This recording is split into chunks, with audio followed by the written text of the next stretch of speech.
Wonderful tribe. My name is Emily Potter. I'm the director of the Lightworker Musicians Tribe and the Million Kisses Foundation. I have a couple things going on out here with the sound, but it's worth it to me to be able to be out in nature with you. So I hope that you can hear me okay. Let me know if that is not the case.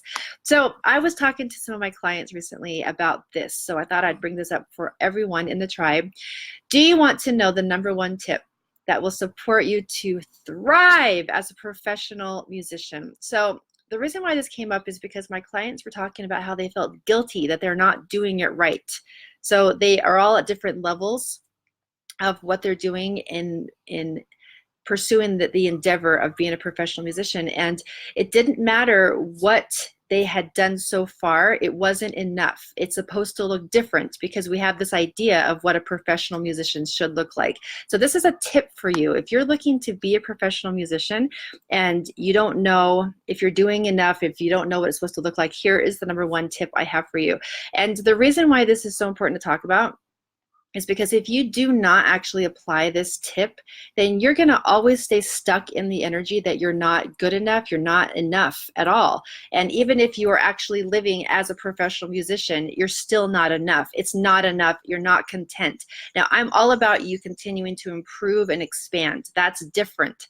What I'm saying is that if you know how to apply this tip, which is a very simple tip, you can actually have a level and quality of life that's significantly more improved than if you don't apply the tip, because you're not comparing yourself to this other ideal of what you think it looks like to be a professional musician.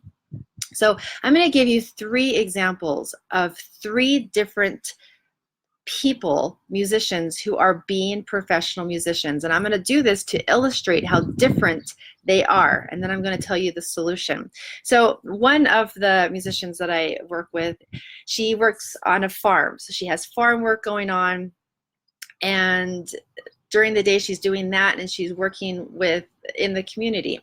And then in the evenings, several times a month, she has sound healing gigs where she's doing that and she's getting income coming in that way. So she's actually professionally working as a musician. Another example is another musician is doing weekly gigs out in bars and in cafes and such like that, and she's out there promoting her music on the radio and building up her social media. So she's taken a lot of time to just make sure that people know who she is, and that is taking up her time. So that's her way of looking at what a professional musician looks like. In my own example, I have had a 4-year extent of a tour. So my tour looks totally different than just a 3-month tour. I am owning the title touring musician because I'm expanding it as a lifestyle instead of as a season. So I'm a touring musician who I'm just releasing a new album, and yet at the same time I have dedicated so much of my time to also be a mentor for other musicians. So you can see with all of this that there's so many different ways that you can actually own what a professional musician looks like. I have another example of someone who does weekly performances in her community, and it's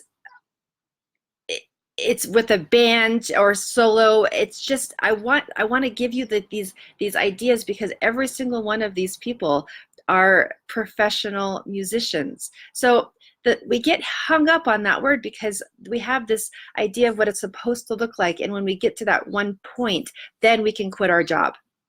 Then we can actually announce it to our friends. Then we can actually own it.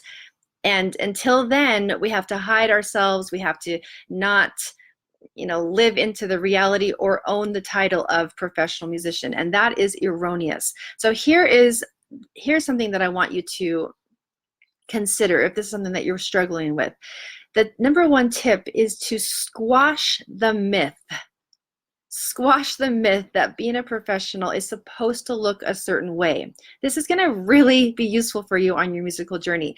You actually are the one in charge of your own joy and what you want it to look like. So some of the myth is that you have to be practicing 8 hours a day, otherwise you're not a real musician. I've had that same thing happen for me. I'm not a real musician because every single day I'm not practicing or doing technical skills for 8 hours a day, because I see that as a lofty thing that I wish that I was doing. Some of you are doing that and not owning the professional musician status either. So honestly, there's no way we can possibly compare. Another part of the myth is that you have to be living in a certain city. Maybe that's not your thing, but I've definitely heard that you have to be living in a big city to actually be considered a real musician. So Nashville or LA or New York, or that you have to be under a record label to be considered a real musician professionally. We are giving our power all away. All of it is just being given away when we say that we're not who we really are. You are a professional musician on your path, on your perfect path.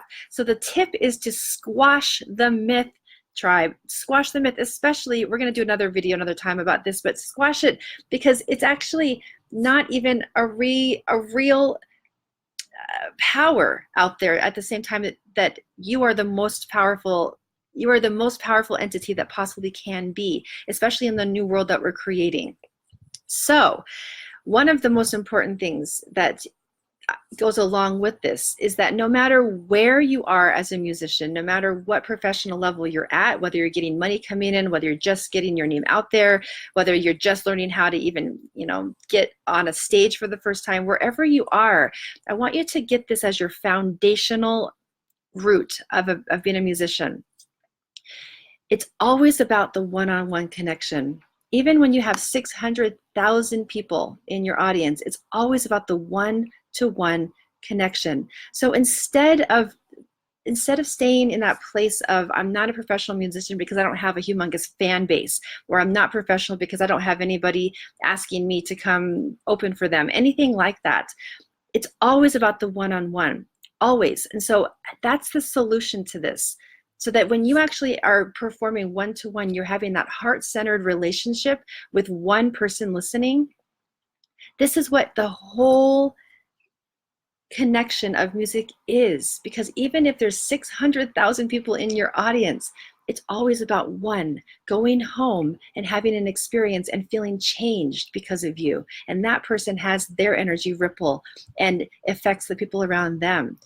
So don't lose that one-to-one, because that's really where the power is, especially as music medicine, especially as healers, especially as light workers. So I want to invite you, if you are actually ready to go to the next level in your professional musical career, I want you to reach out to me. We have a lot of fantastic resources for you, a lot of things that we can do for you, and I can give you the same results that I've been able to give myself and the clients I work for and with.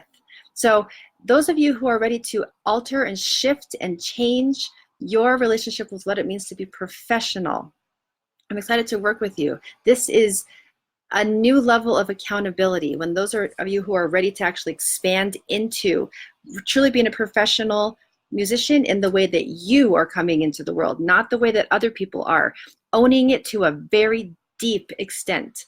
Reach out to me. I'm ready to do that work with you, and we will talk in the next video. Hello to those who are here, Carola, Tyson, Levi, and Matt. Lots of love to you all. I'll talk to you in the next video.